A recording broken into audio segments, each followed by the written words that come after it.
Average Woodsman here, back with another video. So today I wanted to go over my Bushcraft kit.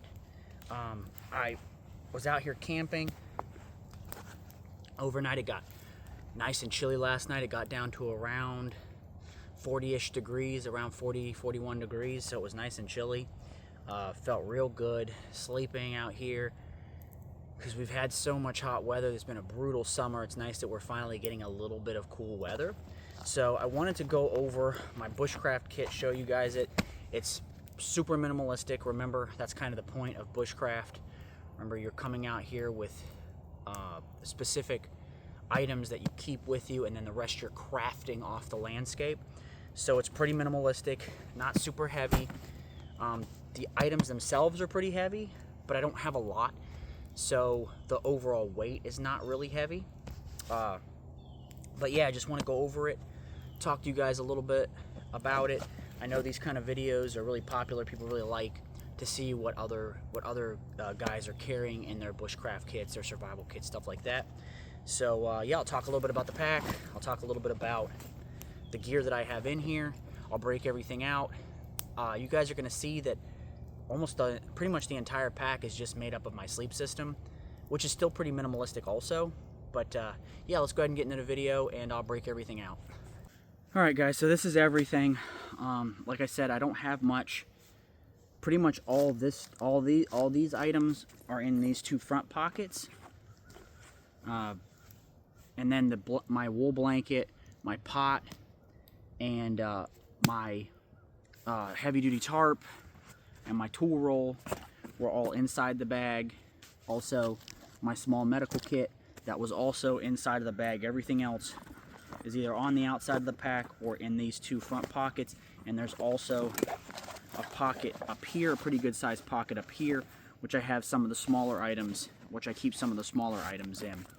The pack is from a company called Forest River. They're from Duluth, Minnesota. They make these types of old school Bushcraft style packs. This one is obviously made out of wax canvas. Everything is heavy duty leather.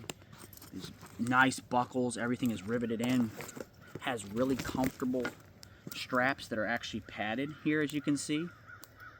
It's just a really nice backpack. If you wanted to put a waist belt on it, you could. I don't have it loaded up enough for that. I don't think it's really necessary to do that. I don't want this to be a very heavy pack. I don't want it to weigh a lot. The whole point of Bushcraft is to carry less because your skill set makes up for the difference in the amount of items that you're carrying. So that's the bag that I'm using.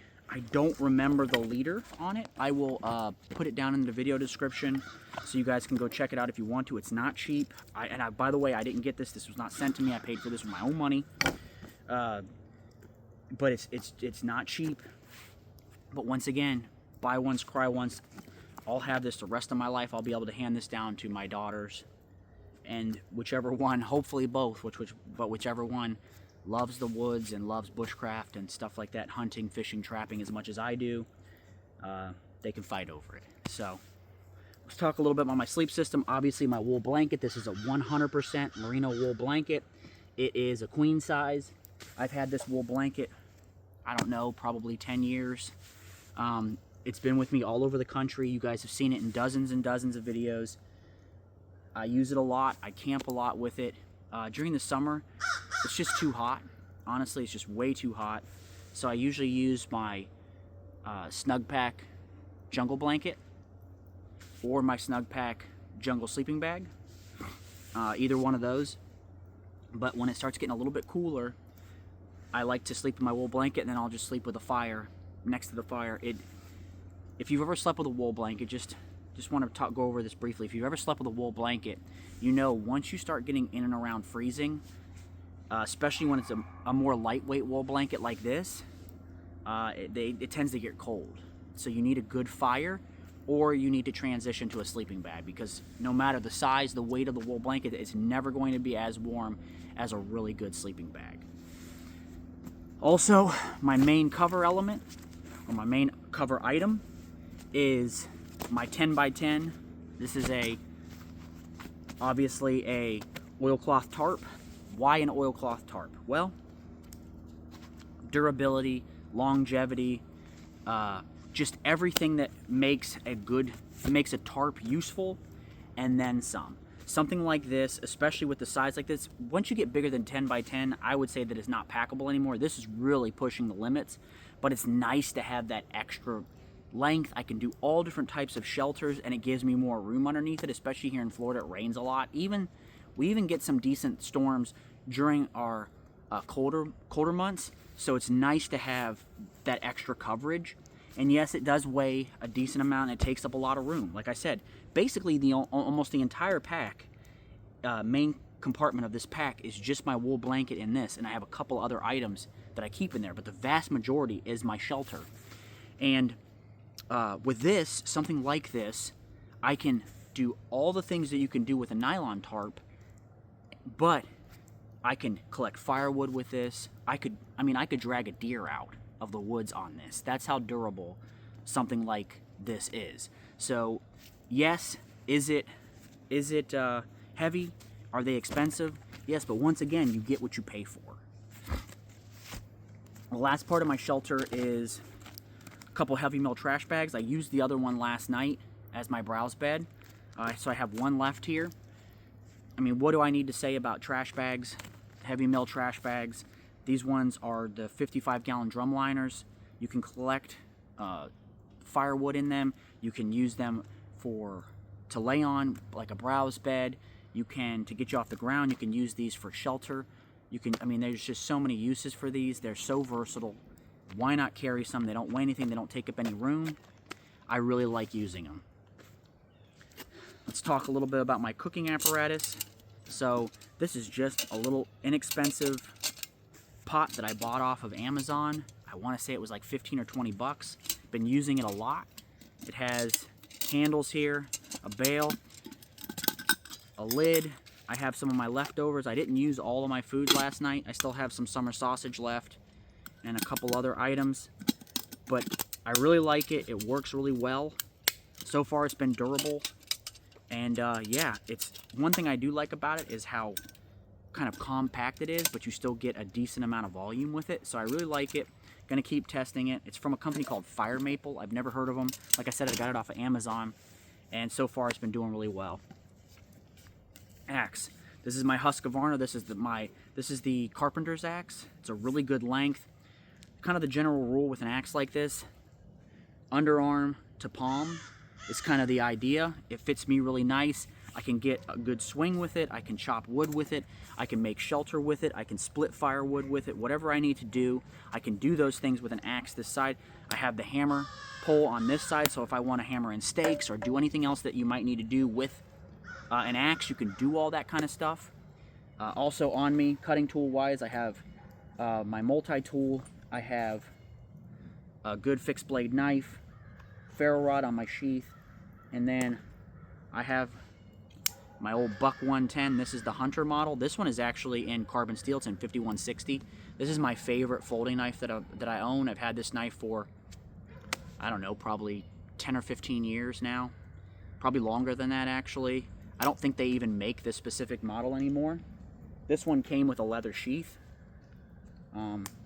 But yeah, those are my cutting tools, along with, I'm going to show you guys this tool roll real quick, which is also wax canvas. I think I have a separate video on this one. I'll go back, and if I remember to, I'll add it in the description. So I just have a couple tools in here, Bushcraft style tools. I have just my little pocket boy here. Right here I have my old timer. This is a super useful tool. You can even throw this in a pocket. It has so many good tools on it for carving. I mean, just so many good tools for carving. I love using this thing. Anytime I'm going out specifically for bushcrafting, I always carry it with me. It goes right in this little tool roll right here, and I can carve spoons and kuskas, You can carve bowls, all kinds of that, burn bowls. And then I still like to carry my hook knife with me too, just for bigger concavities, like if I want to carve a bowl or something like that, I can do that. And then obviously just an auger, a bushcraft style auger is a super useful tool to have. I like to use it, and you know, that's just kind of the bushcraft roll right there, tool roll that I'm carrying with me. So I have a lot of tools. As you can see, this kit's kind of tool heavy. It doesn't have a lot of other stuff in it. Obviously a good medical kit, trauma shears. I have some chem lights just for additional light if I need it to. I have all the stuff to stop bleeding if necessary, especially when you're using something like an axe. You're swinging an axe, you want to have the ability to stop bleeding. So a tourniquet, hemostatic gauze, all that good stuff inside of here. Doesn't take up much room, doesn't weigh barely anything, and why not carry it with you? My canteen and cup. I'm actually out of water. I'm probably gonna have to go down to the lake over here and get some water this morning, boil it up, since I don't have a water filter or anything like that with me. But yeah, just my canteen and cup, stainless steel.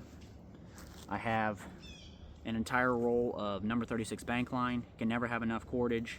I've talked about this in a lot of other videos. There's certain things that you want to carry with you that are really, really difficult to make off the landscape. They take specific skill set, they take a lot of time and effort, and they take specific materials. Can I make cordage off the landscape? Yes, I have a video on it. Does that mean that I want to spend an entire afternoon making enough cordage to just do basic tasks around camp? No, I'm still out here enjoying myself. I'm still out here camping.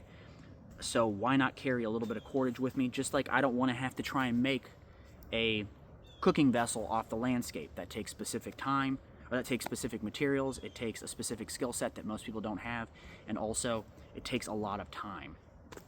I'm out here to enjoy myself while you know, practicing my skills and doing all the things that you do as a bushcrafter, as a survivalist, as someone, an outdoorsman, a woodsman, whatever you want to call it, enjoying yourself. Just a shamag here. It got pretty chilly last night, so this definitely came in handy.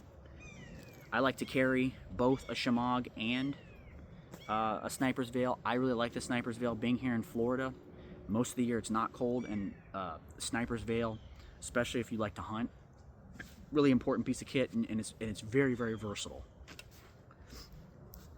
This is just kind of like my land nav kit, also in wax canvas. So I have my soon-to compass, I have a mechanical pencil. Right here I have a Sharpie, I have a couple of my notepads, and also my map cards. I didn't show my map. I think I left it inside of my bag. Inside of the top portion here I have my map of my area. Honestly, I know this area like the back of my hand, but it's still nice to carry a compass just for gross navigation.